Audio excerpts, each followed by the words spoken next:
देखिए, आज हमारे चरखी दादरी ज़िले के अंदर जिसकी शुरुआत पूरे प्रदेश के ज़िलों में जाना का कार्यक्रम हमने तय किया है, उसमें जो सरकार की नीतियां हैं, हमारे जो सबसे पहले तो नए चुने हुए पंचायतें और ब्लॉक समिति सदस्य, हमारे जिला परिषद के सदस्य, हमारे पंचायतों में पंच और सरपंच साहब, उनको मैं बधाई देना चाहता हूं। और जिस जिम्मेवारी के साथ, जिस विश्वास के साथ लोगों ने चुना है, मैं ये उम्मीद करता हूं और मैं जानता हूँ भी इस लायक हैं कि हम उस जिम्मेवारी को ईमानदारी से, मजबूती से निभाएंगे और जीरो टॉलरेंस पे हम काम करेंगे। जो सरकार की नीति है, हमारे माननीय देश के प्रधानमंत्री जी की सोच है और हमारे माननीय मुख्यमंत्री मनोहर लाल जी के मार्गदर्शन में हम गांव का विकास, चौमुखी विकास, वो सिर्फ विकास हमारा गली नाली तक सीमित ना रहे, वो शिक्षा के क्षेत्र में, चिकित्सा के क्षेत्र में, हमारे पीने के पानी की समस्या हो, लाइट की समस्या हो, हर वो सुविधा जो आज हम शहरों में गांव को छोड़कर शहरों की तरफ बढ़ते हैं, उसकी शुरुआत हम कर चुके हैं।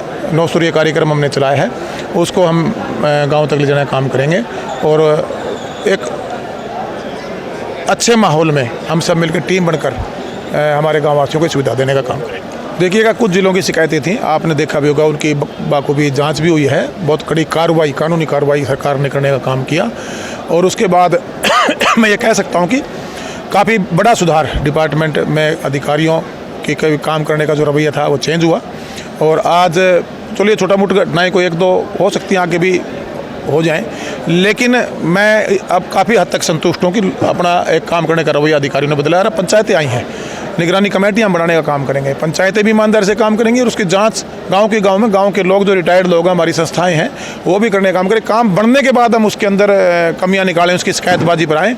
उससे पहले मैंने अनुरोध किया है सभी हमारे ग्रामवासियों से, हमारे प्रतिनिधियों से, हमारी पंचायतों से कि चलते हुए काम के अंदर ही उसकी जाँच करने का काम करें ताकि गुणवत्ता को हम सुनिश्चित कर सकें। देखिएगा, अगर पर्टिकुलर कोई एक केस आप हमारे संज्ञान में लेके आने का काम करें, हम उसको भी दुरुस्त करने का काम करेंगे। देखिएगा, देश का संविधान सबके लिए बराबर है, चाहे वो आम नागरिक हो, चाहे वो आज वो पंच के रूप में चुन कर आए हो, चाहे वो विधायक के रूप में बतौर मैं मुख्यमंत्री काम कर रहा हूँ, चाहे हमारे मुख्यमंत्री जी काम कर रहे हैं, चाहे हमारे देश के प्रधानमंत्री हैं। इस देश का कानून सबको एक नज़र से देखता है और अगर किसी ने ऐसी गलती की है तो उस पर कानूनी कार्रवाई होगी। अब माननीय देश के प्रधानमंत्री जी ने जैसा किसान भाई चाहते थे, उन कानूनों को वापस लेने का काम किया।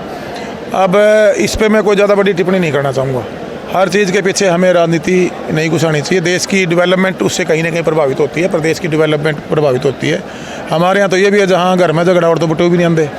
आज अगर प्रदेश समूह चलेगा, इन्वेस्टमेंट आएगी। आप देखा होगा सरकार कितने बड़े बड़े फैसले ले रही है, हर डिपार्टमेंट के अंदर कितना बड़ा रोजगार आज हरियाणा प्रदेश में आने वाला है, कितनी बड़ी इंडस्ट्रियाँ हम स्थापित करने जा रहे हैं। तो ये देश की भलाई के लिए 75% जो युवाओं के लिए हमारी सरकार कानून बनाया कि रोज़गार प्राइवेट सेक्टर में 75% हमारा हरियाणवी को मिलेगा। इसी प्रकार महिलाओं को 50% हमने भागीदारी देकर उनको बराबरी का स्थान, जो हमारा ऑलरेडी महिलाओं का बराबरी का स्थान है, आज महिलाएं कहीं पीछे नहीं है। एक अच्छी प्रदेश की डेवलपमेंट की सोच के साथ सरकार काम कर रही है और उसमें हम निरंतर आगे बढ़ रहे हैं। देखिए, जो भी पार्टियाँ होती हैं, जैसे आज हम बीजेपी के साथ गठबंधन में सरकार चला रहे हैं, और पार्टी का जो संगठन होता है, उसका जो कार्यकर्ता होता है, उनकी सबकी अपनी भावनाएं होती हैं, वो अपनी भावना व्यक्त कर रहे हैं और आज गठबंधन में हैं। मैं ये मानता हूँ कि आने वाला चुनाव भी बढ़िया होगा, क्योंकि हरियाणा प्रदेश की जनता डेवलपमेंट चाहती है और वो आज गठबंधन की सरकार करने में लगी हुई है। देखिएगा, आप एक पद पर ही काम कर सकते हैं। मैं सरकारी पद पर बैठे होते हुए मैं विधायक कैसे रह सकता हूँ? बाकी इसमें जो अनुचित कार्रवाई वो की जाएगी। बिल्कुल, वो फाइल मूवमेंट में है। मैं 3-4 दिन पहले जब वहाँ चंडीगढ़ से आया था, वो फाइल चली हुई है। बहुत जल्दी हम आने वाले जल्दी ही समय में सभी सरपंचों को, जो हमारा पंचायती राज एक्ट है, 3 दिवसीय ट्रेनिंग दिलाने का काम करेंगे। बजट डिमांड पर जारी कर रही है सरकार। जितने काम चल रहे हैं उनके बजट हम हल्का-वाइज भेजने में लगे हुए हैं और जो और मांगे जाएंगी एज पर कैपिटा, जो गाँव का राइट है जितने बजट का, वो देने का काम करेंगे।